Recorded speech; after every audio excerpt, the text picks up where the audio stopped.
As much as I like saving money, I also love spending it.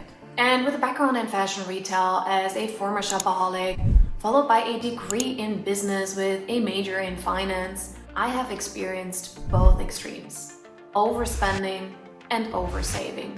Now I have found a perfect balance to please future me and current me by living below my means and yet intentionally spending my money on things that truly matter to me. So in today's video, I'm going to share with you the 9 things that I stopped buying that left me with more money so I can spend it on experiences and my investments to make it work for me. Only because items are on sale doesn't mean you're saving money. Going out there and buying things worth $1,000 and having only paid $300 is still minus $300 on your bank account. We can't girl math our way out of it, and we have to face reality. You're still spending money. And the worst part? A lot of companies prey on consumers falling for this psychological phenomenon of discounts. It is a very calculated marketing tactic. So much so that they sometimes even calculate these discounts into their final pricing. Let's say you see a pair of shoes for an original price of $80, getting it now for $40. Meaning the company has already taken into account the $40 as a final price when they considered all costs for the production of the pair of shoes. So don't get fooled by the companies. Instead of buying for the sole purpose of the discount, I always ask myself if I truly need the item. Is it something that has been on my wish list for a long time? Or does this item really serve a purpose? For over 7 years, I was obsessed with fashion and makeup trends. It was an integral part of my job back then due to my work in fashion retail. I spent a ton of money on clothes that I would only wear once, and worst of all, sometimes wouldn't even look good on me. Slowly but surely I figured out that trends unfortunately don't suit every body type. And another problem, they are so fast-paced that the day your order of the new trendy bag arrives, a more recent model is already the new trend. Imagine what this does to your bank account if you're not intentional about your buying behavior. You constantly chase trend after trend, which not only leaves you with more clutter, but also extremely unsatisfied. Instead, what I did was I took a look at the design, the fabric, and the colors that would suit my individual body type and skin type, and only bought and still only buy things that align with that. Nor do I only feel extremely content and confident in wearing my clothes, but I also save a tremendous amount of money that I can put towards my investments or things that truly fulfill me. Don't get me wrong, I think it's an important part of the process to figure out what works for you and what doesn't. But besides already having found the products that would enhance my natural beauty, I kept on buying things like new eyeshadow here and new blush there. I wouldn't even use or finish up the products. At some point I realized how much these expenses added up and how much I was wasting my money. Today I have my fixed makeup products that I use and have been using for the last years. I even imported them in bulk as much as possible to the countries that I would move to avoid losing money on going through the process again of finding products that will work for me. And as the market evolves, there might be products out there that could indeed bring you additional value. But now I also have a rule for that. I only buy something new if I have finished up the old product. Stopping fast fashion purchases was another big money saver for me. Fast fashion items are often very poorly made and lead to constant replacement. Not only is it frustrating to have your favorite items break, but it's also financially draining to continuously buy new clothes. By valuing quality over quantity, I hit 2 birds with 1 stone. I'm no longer getting annoyed by my clothes falling apart, and I save a significant amount of money by not needing to constantly replenish my wardrobe. Nowadays, I still make some purchases from stores like H&M and Mango, but I'm very selective. I ensure the fabric is at least 50% natural and closely inspect the seams to check for quality craftsmanship. Also, it needs to be in alignment with my body type and essence. If I even see a single loose thread or poor seams, I don't buy the item. Also, keep in mind, price doesn't equate quality. Often you're paying for the brand name. But focusing on natural fabrics and construction details has helped me to find pieces that last much longer, so I can put my money towards something that truly matters to me. I have seen plenty of people who had to have the greatest and latest tech gadgets. They would upgrade their phones, their laptops, and any other devices as soon as the newest models were released, although their electronics were still in great condition. Initially, I thought I would need to keep up and also constantly get an upgrade of all of my tech stack.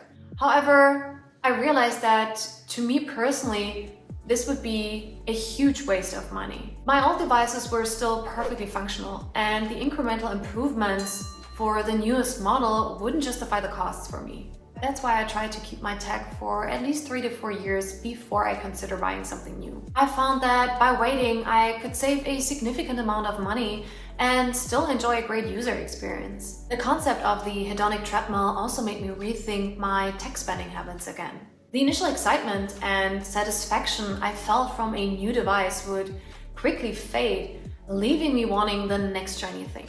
Instead of constantly chasing that high, I rather invest the money I save into my portfolio so it can make me more money in the long run.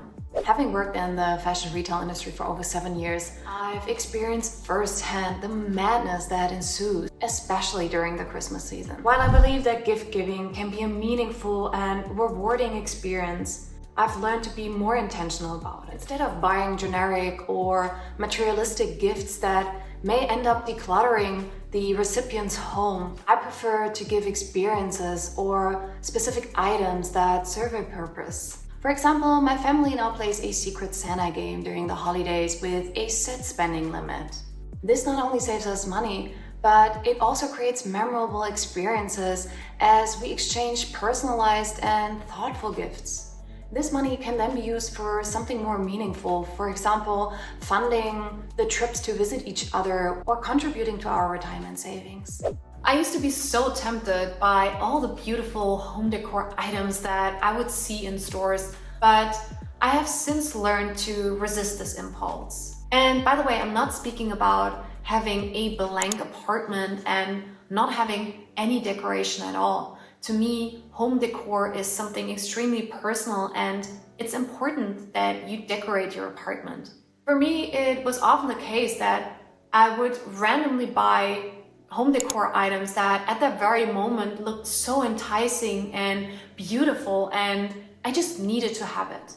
However, it can quickly lead to a decluttered and disorganized living space, which can be visually overwhelming and stressful. And worst of all, instead of enhancing the apartment, do the opposite of what home decor is supposed to do. 2 years ago, I actually started learning a bit about home decoration and interior design because I was very curious to learn about setting up an apartment that is stress relieving and that feels like an oasis when you come home. To keep my place organized and clutter free, I have a simple rule now. I only buy home decor items if I have a dedicated spot for them. And guess what? This 90% of the time means I'm not even gonna make those purchases, as I simply don't have the space to accommodate them. By avoiding these impulse buys, I have saved a lot of money that I can redirect towards my investments or experiences and keep my apartment clutter-free and tidy. In the past, I would often indulge in inexpensive and trendy jewelry that I would wear a few times and then discard. This habit not only led to a cluttered jewelry box, but it also meant I was constantly replacing these items because they either broke or went out of style. Now I've invested in high quality and classic jewelry pieces that I will be able to wear for years to come. While the initial cost might be a bit higher up front, the cost per wear will be lower. And I feel more confident and put together when I wear these pieces. An additional plus point, it's even waterproof, so I don't need to take it off when I'm taking a shower. I just love combining saving money with practicalities. Eliminating my reliance on plastic bottles and bags has been a game changer for my finances while doing something good for the environment. I now carry a reusable water bottle with me, which also has significantly increased my water intake. In some countries that I lived in, I was even able to fill up my bottle for free at designated water stations. Additionally, I always keep a foldable grocery bag in my purse, so I'm never caught off guard and forced to buy single-use plastic bags. While I enjoy the occasional meal out, I found that cooking at home is a much more cost-effective option. And not only that, a few years ago, when I started my fitness journey and learned all about muscle building, it also allowed me to have more control over the ingredients and macros of my meals. And the best part, while I was pursuing one goal of building a strong and healthy body, I was at the same time able to save a significant amount of money. By meal prepping and planning, I was able to reduce my spending on dining out, which can quickly add up. This extra money can then be redirected towards your financial goals, whether it's building an emergency fund or towards your investments. But having extra money, if not invested, will lose its value over time. So watch this video to learn all about investing virtues to grow rich. And if you found this video helpful, it would mean the world to me if you would give this video a thumbs up, hit the notification bell as well as the subscription button, and join the community as it grows. So see you next time. Bye!